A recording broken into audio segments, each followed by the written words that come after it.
अक्सर अपने बयानों के कारण विवादों में रहने वाले शिया सेंट्रल वक्फ बोर्ड के पूर्व चेयरमैन वसीम रिजवी ने मुस्लिम धर्म को छोड़कर हिंदू धर्म को अपना लिया है। वसीम रिजवी ने मंदिर में शिवलिंग पर दूध चढ़ाया और फिर पूरे विधि विधान के साथ हिंदू धर्म को अपनाया। हिंदू धर्म अपनाने के बाद वसीम रिजवी ने अपना नाम जितेंद्र नारायण सिंह त्यागी रख लिया। वसीम रिजवी के हिंदू धर्म अपनाने से राजनीति में हलचल मच गई है। कुछ लोगों के साथ साथ वसीम रिजवी खुद हिंदू धर्म अपनाने को घर वापसी बता रहे हैं, तो वहीं कुछ लोगों का कहना है कि वसीम रिजवी अपनी राजनीति चमकाने के लिए मुस्लिम विरोधी बने।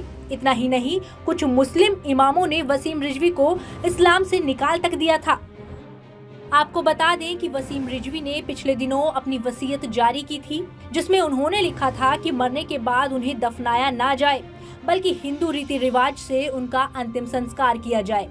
इस वीडियो में आपको बताएंगे कि वसीम रिजवी कौन है और अपने कौन से बयानों के कारण वसीम रिजवी अक्सर चर्चा में रहे हैं।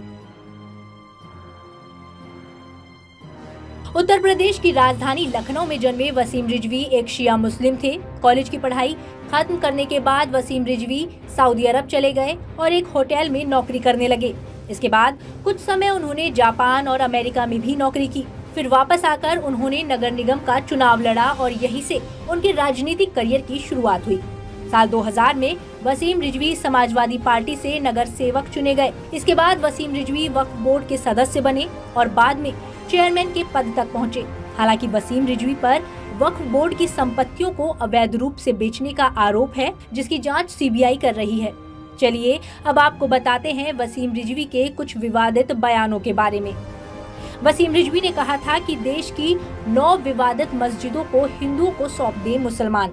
इसके बाद मदरसों को लेकर रिजवी ने कहा था कि इस्लामी मदरसों को बंद कर देना चाहिए, क्योंकि ये आतंकवाद को बढ़ावा देते हैं।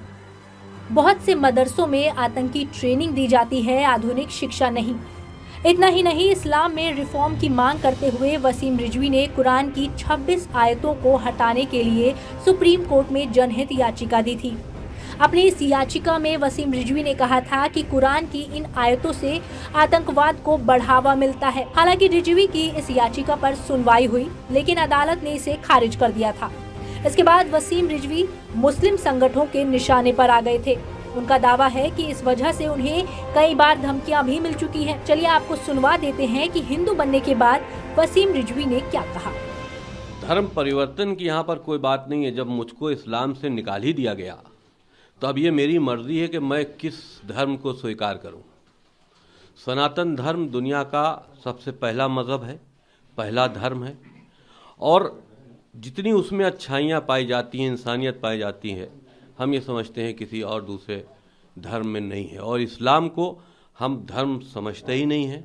इतना पढ़ लेने के बाद इस्लाम के बारे में, मोहम्मद के चरित्र के बारे में, और जो उनकी आतंकवादी चेहरा है उसको पढ़ने के बाद हम ये समझते हैं कि इस्लाम कोई धर्म नहीं है, मोहम्मद द्वारा ऑर्गेनाइज किया हुआ एक आतंकी गुट है, जो 1400 साल पहले अरब के रेगिस्तानों में तैयार किया गया था।